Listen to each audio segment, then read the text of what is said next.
حضرت ابو بکر صدیق. میں نے کہا یہ محبت کی جنگ ہوتی ہے نا. حضرت علی کے ایک بھائی تھے جناب عقیل.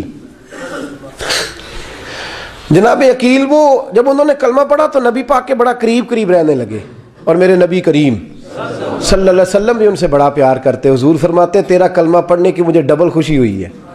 یا رسول اللہ کس طرح؟ فرمایا ایک میرا تو صحابی بنا ہے، دوسرا تو میرا بھائی تھا مسلمان ہو گیا ہے.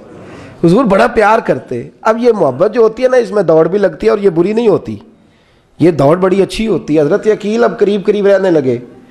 میں نے عرض کیا کہ نبی پاک اپنے ذاتی کام حضرت صدیق اکبر کو بتاتے تھے. گھوڑے کی تیاری کر، فلاں کام کرنا ہے، سیدہ فاطمہ کی شادی کرنی، ہر معاملے میں سیدنا صدیق اکبر پیش تھے. اب جب عقیل بن ابی طالب آئے تو حضور کا پیار تھا ان سے بھی. اب محبت کی جنگ چھڑ گئی. اب جناب عقیل کہتے ہیں میں کہنے لگا یار یہ کہیں پیچھے ہوتا ہی نہیں، ہر معاملے میں اسے پیچھے بٹھاؤ بھی تو آگے آ جاتا ہے، اس نے کیا کمال کر دیا ہے. کہتے ہیں آہستہ آہستہ نا میں جوان تھا، ابھی نوجوانی کا عالم تھا، تو وہ خاص پہلو میں سمجھنے سے ابھی قاصر تھا. توجہ ہے آپ کی؟ کہتے ہیں ایک دن نا بڑی باتوں میں حضور فرماتے ابو بکر میرا گھوڑا تیار کرو، تو کہتے ہیں میں دوڑ کہتا تو چھوڑ میں کرتا ہوں. کہتے ہیں وہ چپ کر جاتے. جتنی جگہ وہ مجھ سے بن سکا میں نے روکا. حضرت صدیق اکبر بولے، کہتے ہیں ایک دن نا مسجد کی پہلی صف میں بیٹھا تھا. میں نے پچھلے جمعے بھی کہا تھا اگے ہو بوے جڑا پہلوں آئے، یہ حکم ہے نا حدیث میں، پہلے آئے اور آگے بیٹھ جائے، گدنے پھلانگنے سے منع کیا. کہتے ہیں ابو بکر صدیق، توجہ ہے آپ کی، ان کی عادت تھی کہ جمعے والے دن مسجد کی صفائی کرتے اور صفائی کر کے سب سے آگے بیٹھ جاتے. بات ذرا میں نے قریب ہو کے سن دی، پاس بیٹھ جاتے. عقیل بن ابی طالب کہتے ہیں میں بھی آیا سیدنا صدیق اکبر، اور مجھے کئی دنوں سے جلال تھا کہ یہ پیچھے ہوتا ہی نہیں. کہتے ہیں میں آیا تو حضرت ابو بکر آگے بیٹھے تھے، تو میں نہ جان بوجھ کے، بچہ تھا اور محبت تھی سرکار سے، ابو بکر سے بغض نہیں کوئی، خدا رہا اس بات کو ضرور ذہن میں رکھیں. فرماتے میں نے کہا ابو بکر اٹھ. مزے کی بات یہ ہے کہ جس مسجد میں صدیق اکبر بیٹھے ہیں اس کی جگہ بھی انہوں نے خرید کے دی ہے. مسجد نبوی کی زمین کی سب سے پہلی رقم حضرت ابو بکر صدیق نے ادا فرمائی. اٹھ.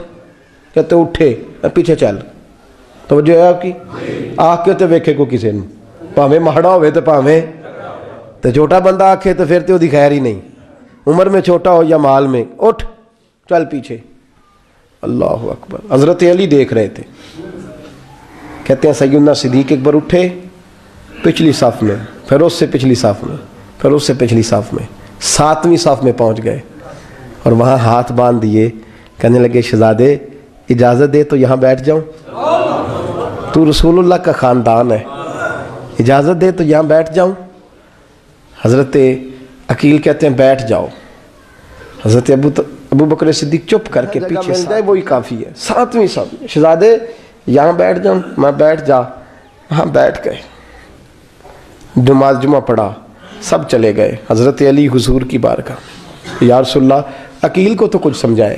حضور نے فرمایا کیا ہوا؟ کہ حضور اکثر ابو بکر صدیق سے یار جاتا ہے، آج بھی پہلی صف سے اٹھا کے 7ویں صف میں. شکایت تو حضرت عقیل کی لگ رہی ہے نا. اور حضور فرماتے علی تو عقیل کی چھوڑ، بتا ابو بکر نے کیا جواب دیا ہے. تو ابو بکر کی بتا، تو اس کی چھوڑ، تو اس کی، تو میرے دوست کی، میرے یار کی، میرے خلیل کی بتا.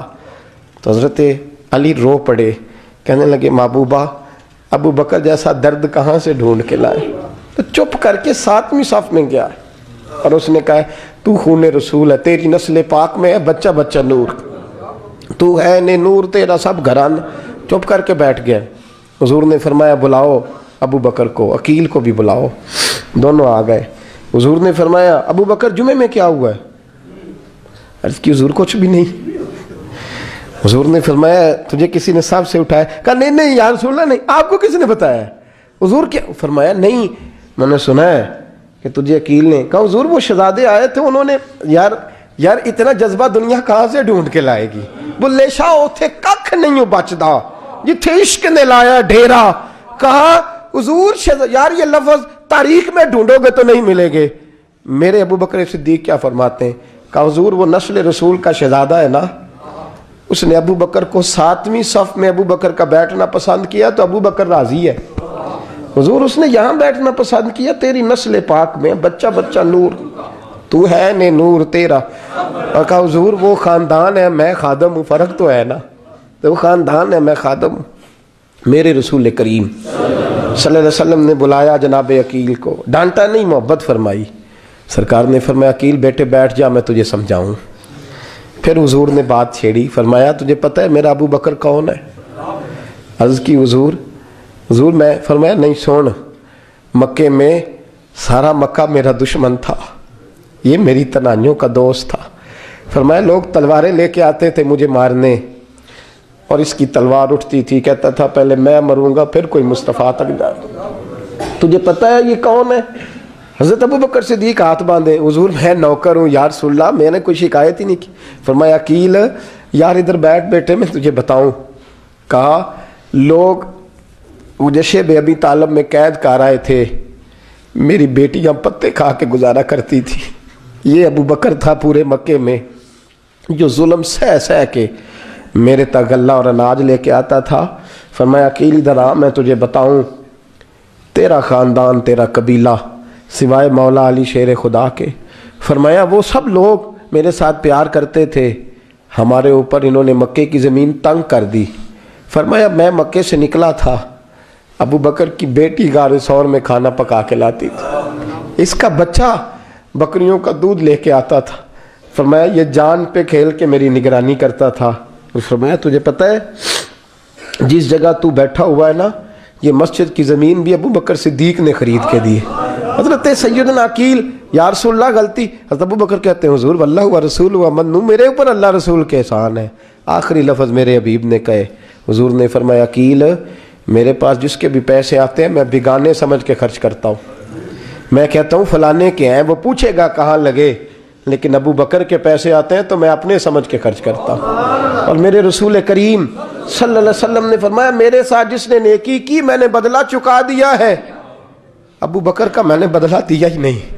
قیامت کے دن جب سب جنت میں جانے لگیں گے تو میں اس کا بازو تھام کے اللہ کی بارگاہ میں لے جاؤں اور میں کہوں گا یا اللہ میرے مولا، کلمہ پڑھنے سے لے کر غار تک، غار سے بدر تک، بدر سے احد، حنین، خندق، تبوک اور مزار تک، یا اللہ اس کی بڑی نیکیاں ہیں، اسے تو ہی بدلہ عطا فرما۔ میرے دوستو یہ رنگ حضرت سیدنا صدیق اکبر، بس وہ اقبال نے کہا کہ صدیق کے لیے ہے خدا کا رسول، اور اس سے آگے پیچھے کچھ نہیں۔ یہ جو ماننے کا انداز ہے نا، یہ دیکھیے نا، حضرت ابو بکر صدیق، بڑی دفعہ آپ نے بات سنی ہے لیکن اس بات کی لذت بڑی شاندار ہے۔ حضرت عمر نے طبیب بلایا ہے ابو بکر کو دکھانے کے لیے ملک شام، پہلے مانتے نہیں تھے، مولا علی کی سفارش ڈالی، پھر دونوں لے کے آئے، سیدنا علی المرتضیٰ بیٹھے ہیں، حضرت عمر بیٹھے ہیں، کہتے ہیں طبیب کو چیک کرو، ملک شام کا بڑا ڈاکٹر ہے۔ چیک کر لیا تو ڈاکٹر کہنے لگا کوئی مرض نہیں، کوئی تکلیف نہیں، کمزوری بڑی ہے، کمزوری بڑی ہے، ان سے پوچھے انہیں کیا مرض ہے۔ تو حضرت عمر کہنے لگے یار بول کیا مسئلہ ہے تجھے، کیوں اتنا کمزور، اتنا بیمار رہتا ہے، کیا پرابلم ہے، کیا مسئلہ ہے؟ تو حضرت ابو بکر صدیق نے آنکھیں کھولیں اور کہنے لگے عمر تو قسم اٹھا کے بتا، تجھے پتا نہیں مجھے کیا مسئلہ ہے؟ تو اٹھا نہ قسم، جنہاں دے دل بر جانی وچھڑن، کون روے پھر تھوڑا، سب روگاں دائی روگ محمد جس کا نام وچھوڑا۔ تجھے نہیں پتا تو بول، اگر خبر ہے تو پوچھتا کیوں ہے؟ میرے دوستو کمال دیکھو، مدینے میں آج بھی مصطفیٰ کو سلام کرو تو ساتھ ہی صدیق اکبر لیٹے ہوئے، ساتھ ہی لیٹے ہوئے مدینے میں۔ ابو بکر صدیق روز رات کو جا کے اس کے گھر کا کام کاج کر کے آتے۔ کام بتاؤں کیا تھا اس کا؟ جاگ رہے ہیں آپ لوگ؟ اس زمانے میں نا لوگ باتھ روم گھر میں بنا لیتے تھے، شاید پرانے لوگوں نے دیکھے ہوں، وہ اس کے اندر ہی پیشاب پخانہ رہتا تھا، وہ آتے تھے ملازم تو وہ اٹھا کے باہر پھینکا کرتے تھے۔ وہ بی بی گھر کے اندر پیشاب کرتی، نابینا ہے، وارث کوئی نہیں، ابو بکر صدیق آتے، امیر آدمی اور اس کا وہ پخانہ پیشاب اٹھا کے باہر پھینک کے آتے، پھر اس کے گھڑے میں پانی بھر کے لاتے، پھر اس کے گھر میں جھاڑو دیتے، پھر اس بوڑھی عورت کو کھانا کھلاتے، پھر اس کو خرچہ دیتے، پھر اس کو کہتے کہ فلاں آدمی کی تیرے پڑوسی کی میں نے ڈیوٹی لگا دی ہے، ضرورت ہو تو اس کو کہہ دینا۔ بڑے زمانہ خدمت کی۔ ایک دن حضرت عمر فاروق اس بی بی کے دروازے پہ چلے گئے، دستک دی، اس نے کہا کون ہے دروازے؟ کہا میں عمر فاروق ہوں، عمر بن خطاب ہوں، پتہ چلا ہے آپ لوارث ہیں، میرا دل کرتا ہے میں آپ کے گھر کا کام کاج کر دیا کروں۔ تو بی بی کہنے لگی نہیں، ایک بندہ آتا ہے کئی سالوں سے وہ کر رہا ہے مجھے وہی ٹھیک ہے، ایک آتا ہے بڑے سالوں سے کام کرتا ہے وہی ٹھیک ہے۔ تو حضرت عمر کہنے لگے میں نے بھی کام ہی کرنا ہے، کچھ اس سے کرا لے، کچھ مجھے موقع دے دے نیکی کا۔ کہنے لگی نہیں وہی ٹھیک ہے۔ تو فرمانے لگے میرے اندر کیا نقص نظر آیا ہے، اماں جی مجھے بھی ٹائم دیں۔ تو بی بی کہنے لگی نہیں وہی صحیح ہے۔ حضرت عمر جذباتی آدمی تھے، جلالی آدمی تھے، کہنے لگے میں نے کہا نہیں مجھے بتاؤ میں کیوں نہیں کر سکتا۔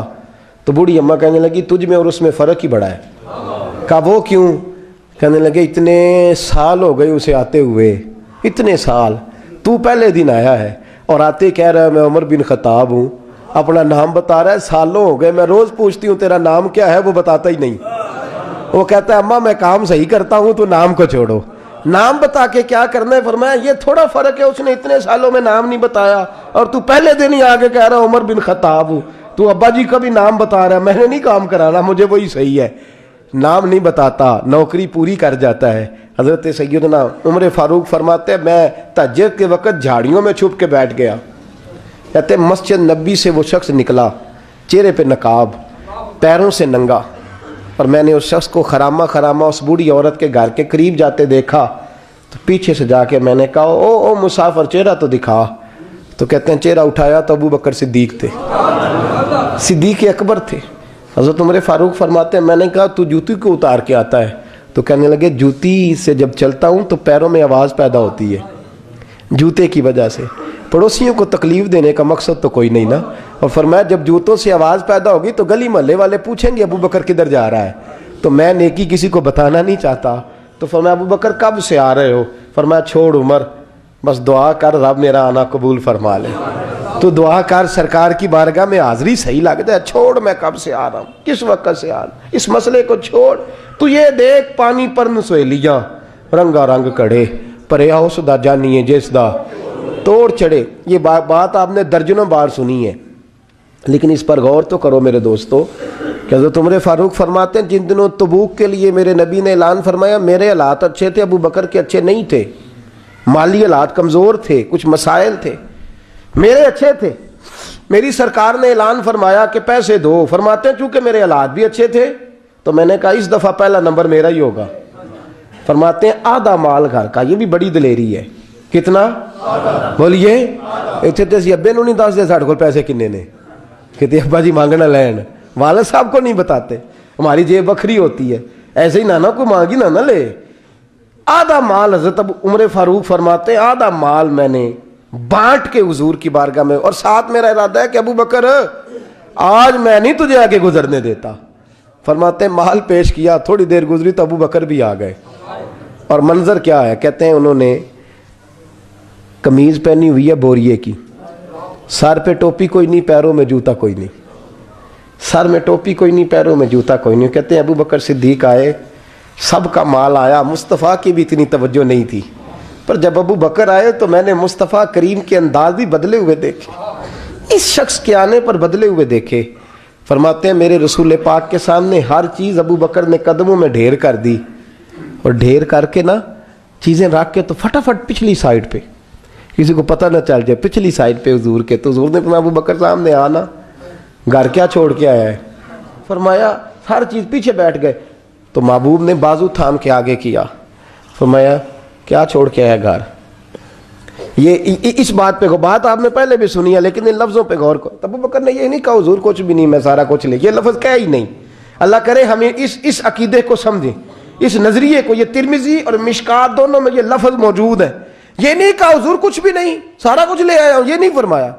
حضور نے فرمایا ابو بکر کیا چھوڑ کے آئے ہو گھر؟ توجہ ہے آپ کی؟ لفظ دیکھیں، کہا ما ابقیت اللہ و رسولہ، یا رسول اللہ گھر میں خدا کو بھی چھوڑ آیا ہوں، محمد مصطفیٰ کو، مد مصطفیٰ کو بھی چھوڑ آیا ہوں۔ یہ لفظ ہے سیاستہ کے۔ اقبال کہتے ہیں پروانے کو شمع بلبل کو پھول، بس اس بس کو سمجھنا، پروانے کو شمع بلبل کو پھول، بس صدیق کے لیے ہے خدا کا رسول اور بس۔